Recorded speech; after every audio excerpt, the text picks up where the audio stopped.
Hi. Today I'd like to talk about the philosophy of René Descartes, and particularly about his epistemology. Epistemology, as you may know, is the study of knowledge. It concerns the question, how do we know something? How do we know that we know something? And how do we know that we know something? All of these questions are encased in the concept of epistemology.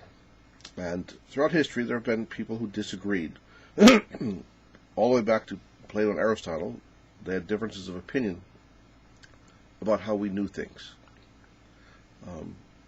But it wasn't until the time of Descartes that Descartes raised this issue of knowledge, of truth, and how we know something to be true in such a rigorous way.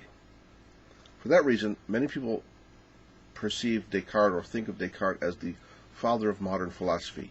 He brought in a whole new way of approaching philosophy. Not everyone agreed with him, but he raised questions in a way which were unavoidable. People had to deal with Descartes before they could continue doing philosophy in the modern period. Descartes was a Frenchman. He lived actually most of his life in the Netherlands, but he moved around quite a bit. He was a genius in many, many fields. He contributed to the study of algebra. He, in fact, invented the Cartesian coordinates, the XY coordinates. He invented standard algebraic notation. He is responsible for analytical geometry, which is a precursor to calculus. And in many areas, in physics, optics, many areas, he contributed significantly to our understanding of math and science. So he's a brilliant man. And he lived at a time, at the beginning of the 1600s, when science was definitely on the rise. The scientific worldview was gaining prominence. And so there was a lot of conflict between the church and science. Galileo and Copernicus, ran afoul of the church. And many people felt, many scientists felt that science was replacing God. We don't need God when we have science to explain the world. Now, Descartes was a good Catholic. He had been raised by Jesuits, and he felt that he could respond to this by finding a way of looking at the world, an approach to knowledge, which did not dispense with either God or the scientific approach. He felt he could show that the two things were compatible, so that there is room for faith in God, and he felt that this was his duty to try and see if this were possible. At the age of 23, he had some visions and a dream in which he really felt called to his life's work of searching out the foundations of knowledge. At one point in his life, he had a dream. He was sitting in front of his fire. He fell asleep. But he dreamed that he was at his desk doing philosophy, writing notes on philosophy. When he woke up, he was astonished to find that he was not at his desk, but he was in his chair in front of the fireplace, sleeping. And this raised in his mind the question, well, I thought I was sitting at my desk, but in fact I'm sitting in front of the fireplace. How do I know if I'm awake now? How do I know if I'm dreaming? He raised the question very much that Neo faces in the Matrix, where he finds himself taken out of a virtual world and into the real world, so to speak. And then there's the question of how do you know when you're in which world? Since the virtual world seems so real, how do you know which is the virtual world? How do you know which is the real world? Descartes didn't have computers or virtual reality to deal with, but he raised the same question. So what he decided to do was to go on an approach to philosophy in which he doubted everything that anyone could believe. It's what he calls his method of doubt. Some people call it hyperbolic doubt. But his idea was to doubt everything. Not only just the principles that he'd been taught growing up, not just the philosophy or the math, but to doubt everything. And the way he begins, he in his later years, he wrote 6 meditations on first philosophy. And in these meditations, he begins by raising this question, this doubt about the reality of the things that we see and perceive and understand.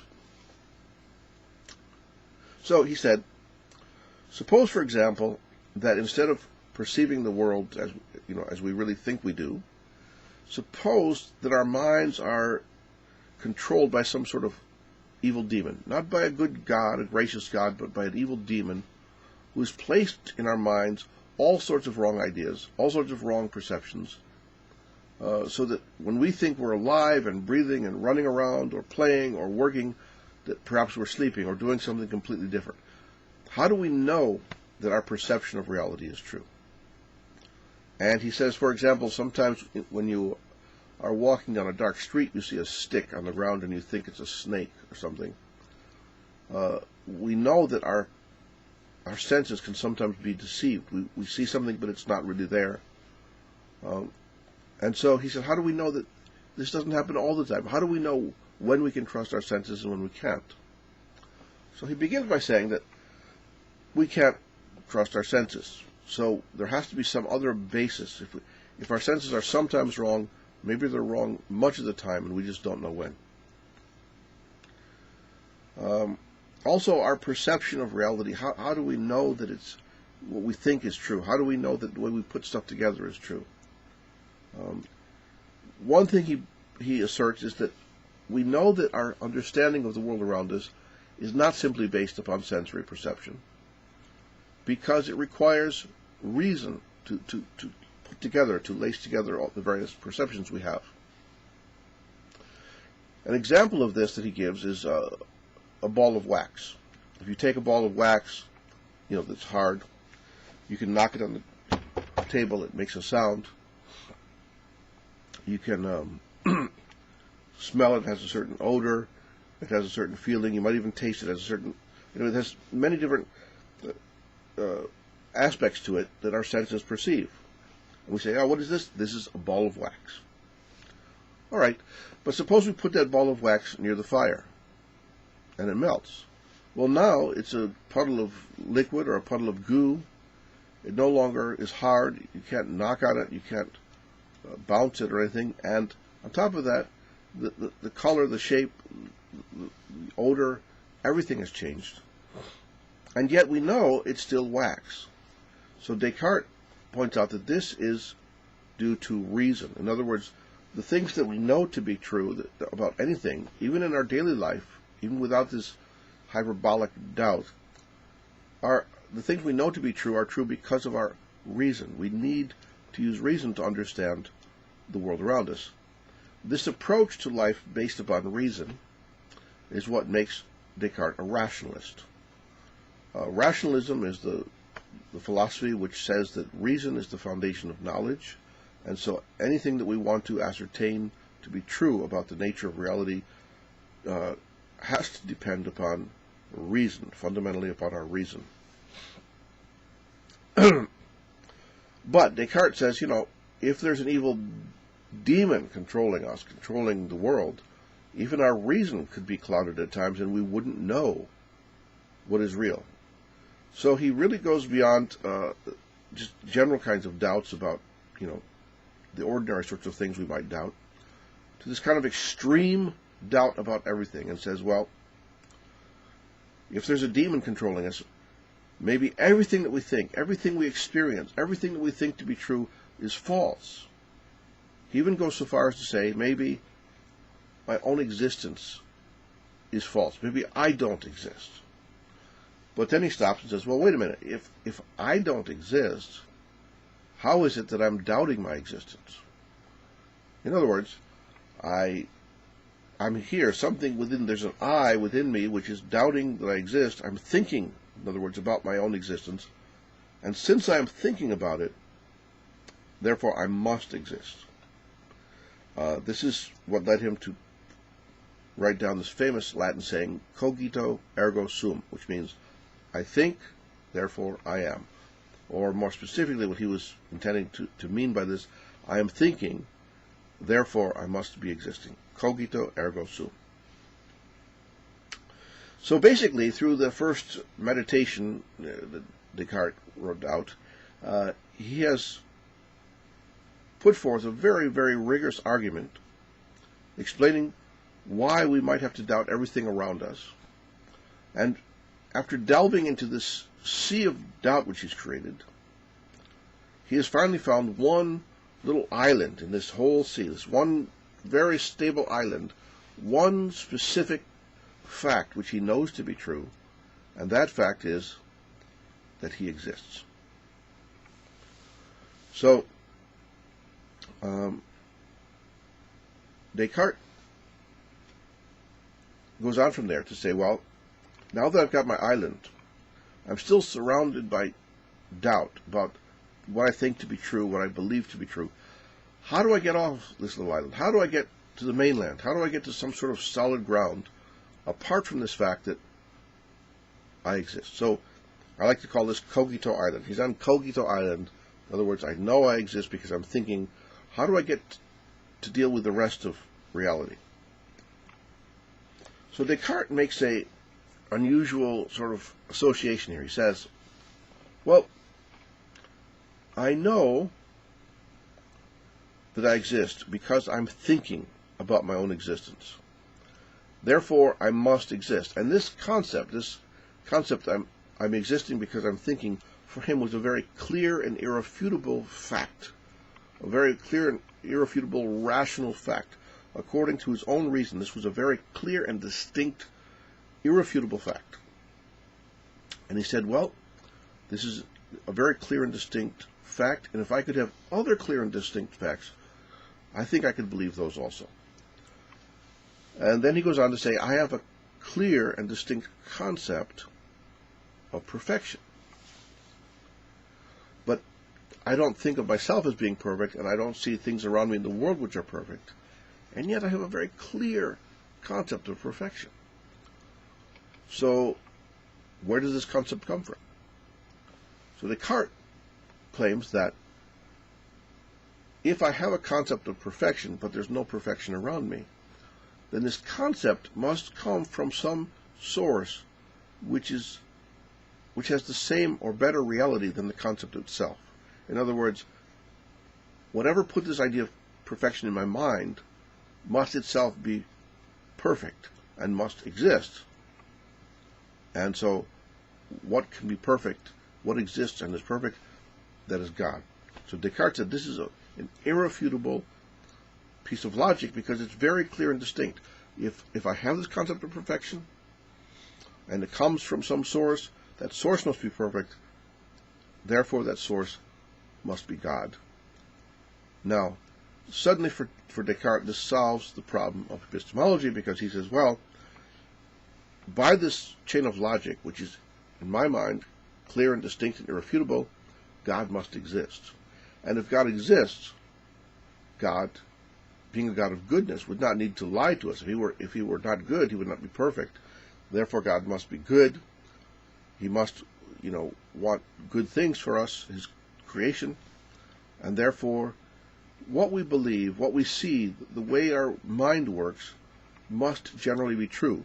So particularly those ideas which are clear and distinct, which we can show rationally to be true, must in fact be true. And also our perceptions, God, even though they may occasionally be faulty, God would not endow us with faulty sensory apparatus.